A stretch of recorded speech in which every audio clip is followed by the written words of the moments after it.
Yo, what's going on, everybody? Welcome to another installment of BrickWall Reviews. I'm Dave, and it is still our BrickWall Mystery Month. And to continue the month of mystery and intrigue, I have a movie that definitely will have you on the edge of your seat during the last half of this movie and just through the entire film. This movie is Mercy. That's right, Mercy, starring Chris Pratt and Rebecca Ferguson. Before I get into it, I'll remind you guys, go ahead and hit that like button down below. Subscribe to the channel if you're not already subscribed. Follow us on social media. We're on Facebook, Instagram, Twitter, Twitch, TikTok. And we will be at the Capital City Anime Fest on June 6th. I had a brain gap. I don't know why. On June 6th, doing a panel at 4 o'clock. We'll be talking anime. We'll be talking Chainsaw Man movie, doing an anime fight ranking, all that good stuff. We'll be out there. That's next Saturday, June 6th, 4 o'clock p.m. We'll be doing a panel. If you do not already have your tickets, don't worry. It's a sold out event, but don't worry. We will be streaming online this event, so we will be there, and plus we'll be there throughout the day dropping content. So if you see us, holla at us, you know what I'm saying, and come through to the panel. But all that said, let's jump to this review of the film Mercy. So Mercy, like I said, stars Chris Pratt, Rebecca Ferguson, Callie Rice, Annabelle Wallace, Chris Sullivan, Kyle Rogers, Kenneth Choi, Rafi Gavron, Jeff Pierre, and Tom Rezvan. I hope I said that name right. And it is about a detective played by Chris Pratt who is accused of murdering his wife and must prove his innocence to an artificial intelligence judge played by Rebecca Ferguson. This movie was released in 2026. It was released early. I knew it. I was like, I feel like I was just seeing commercials for this movie. It was released back in January and is now available to stream on Prime. It was not in theaters for very long. Like, it was a very kind of a limited run in theaters. I do believe it was like kind of like a somewhat of a like simul release or something like that. I just remember it wasn't in theaters that long, and it was produced by Amazon and GM Studios. So of course it is on, like I said, it's on Prime to stream. Right off the bat, this movie, to start, like I said, you kind of are introduced to the character that to Chris Pratt's character, whose name is Chris Raven, Detective Christopher Raven. He's kind of waking up in like this. So pretty much, let me rewind. I'm kind of getting ahead of myself because I'm excited because this movie was good. This movie was a really good thriller. It provides pretty good mystery. It's like I said, it's like a murder mystery. But the thing is, it's set in the future. I think it's the year 2036. And it's like, so they have like their criminal justice system. Like if it's like a really heinous crime or something like that, you get put in front of a judge, an AI judge. And that judge, they have a name for it. Hold on, let me tell y'all the name because it's very important that you guys know what the name of it is. So it's called the Mercy Program. Oh wow, couldn't really fucking figure that out. But it's called the Mercy Program, and it's the AI judge. And pretty much what you have to do is you have a certain amount of time, I think like a little over an hour, to prove your innocence. And you're already based off of the evidence that the AI has, you have a percentage of guilt that you know that's right there on your you know what I'm saying? That's right there for you. So you have a percentage of guilt that says how guilty you are. You have to get that down below a certain percentage, R to 0, in order for you to be exonerated and set free. So that setup is very important because, like I said, you start off, you wake up with Chris Pratt's character. He's already in the Mercy jail. He doesn't remember how he got there. He doesn't know how he got there. And he's learning that he's on trial for the murder of his wife. They believe, it is believed, and there's evidence compiled that says he killed his wife. And so throughout the film, you're finding out different things about Detective Chris. You're finding out that he was a recovering alcoholic. You're finding out that him and his wife had some troubles going on in their marriage. You're finding out that maybe he wasn't as active as a father and husband as he should have been. And so all those things kind of play a part into what kind of builds the case against him. At one point, it's kind of seen as a crime of passion, but as you get deeper into the film, as you get deeper into the events that happen, you start to see how different things start to unfold. And one of the things that I like about mystery movies are movies where you have to kind of like solve the case while you're watching it is, the fact that there's always a starting point.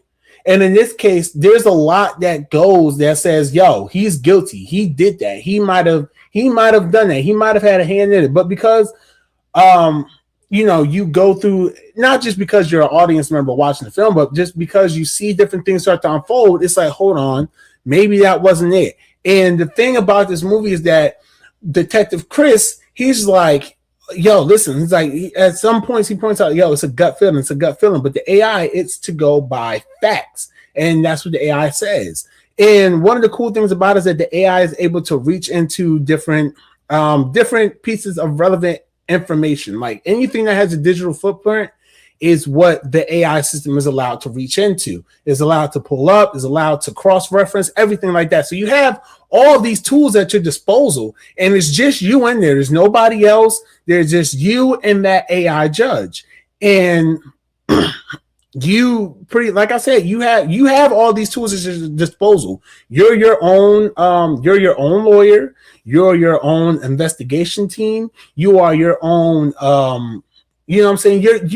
You are doing everything in service for yourself in order to prove, again, like I said, that you are an innocent person. It just so happens that Chris is able to utilize the connections he has with the LAPD, because it's set in Los Angeles, so LAPD. So he's already a cop. Like I say, he's a detective. He's already a part of the police force, so he's able to look at things a different way. Honestly and truthfully, had he not been a part of the police force or whatever, I don't think he would have got off. I don't think he would have got away with. I don't think he not got away, but I don't think he would have been able to prove anything at all. Period. Like he would have just came out guilty off rip, like because it was a tough case to prove against. It was a tough case to fight against because of everything that he did, from his alcoholism to his absence as a spouse, to some of the arguments that he was having with his wife, to some of the disagreements he had with his kid, to some of the things that happened at work that triggered him to be alcoholic and everything like that. It's just so many things that compile against him. But when I say those things all lead to one of the most fantastic, and I do mean fantastic, twists I have ever seen in a movie, there are so many different things that happen. It's just like, man, like it just goes like it.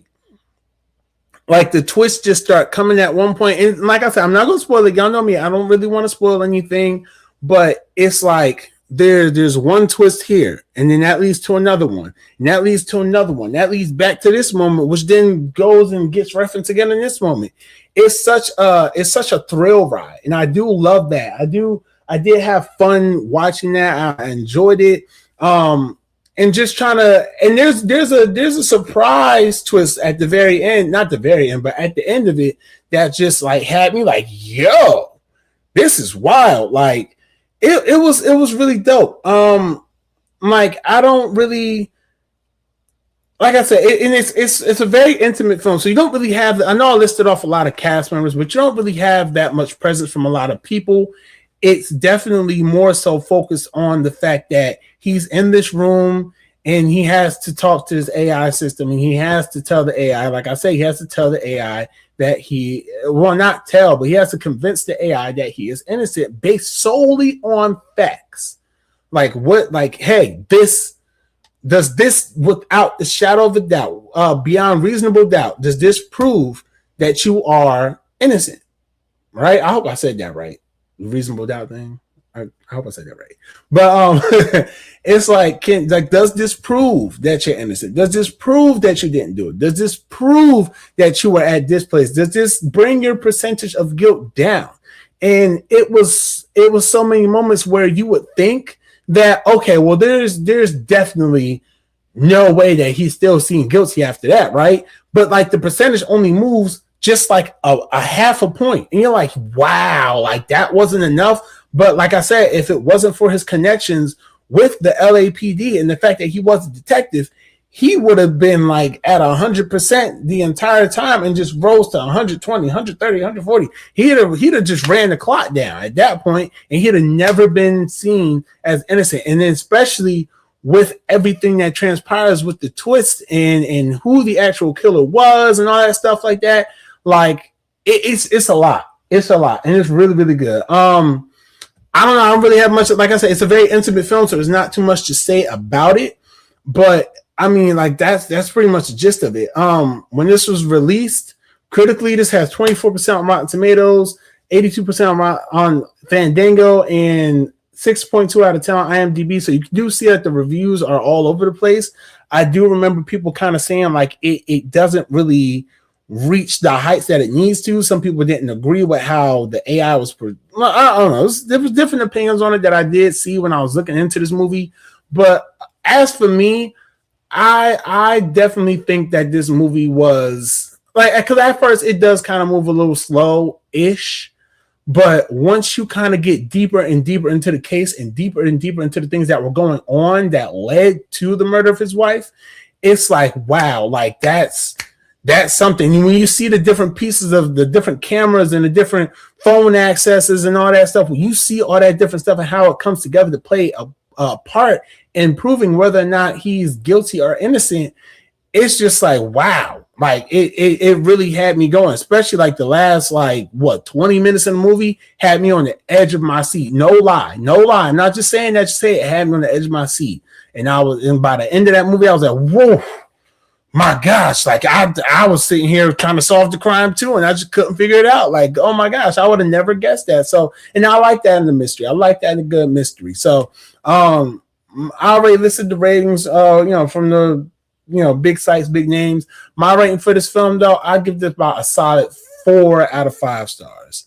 No, 4.4 out of 5 stars. It was good. Like I said, it was a little dry at some points, but when you really start to dig into the mystery and you really start to dig into the things that led to the events that that ended up in his wife's murder, I will say, and even the final twist at the end, I consider that chef's kiss, because I understood why that happened. And they do lay it out to you why that happened. And it's very easy to understand why that happened. It's very easy to see that we as a society now are at that point with AI. I won't go any farther into that, but it is definitely one of the most relatable parts of the film. So like I said, I definitely give this a 4.4 out of 5 stars. Make sure you check it out. Mercy, now streaming on Amazon Prime. Check it out. And thank you all for tuning in. If you enjoyed this review, make sure you hit that like button down below. Subscribe to the channel. You already subscribe. Follow us on social media, Facebook, Instagram, Twitter, Twitch, TikTok. And like I said earlier, catch us at the Capital City Anime Convention. That's right. We'll be out there at Capital City Anime Fest. My bad. I said convention, fest, kind of the same thing, but not really. We'll be out there at 4 p.m. doing a panel on Chainsaw Man movies, some anime fight rankings, all that good stuff. So we hope to see you there. We will be streaming it online. But until then, y'all, be easy, stay breezy. Peace.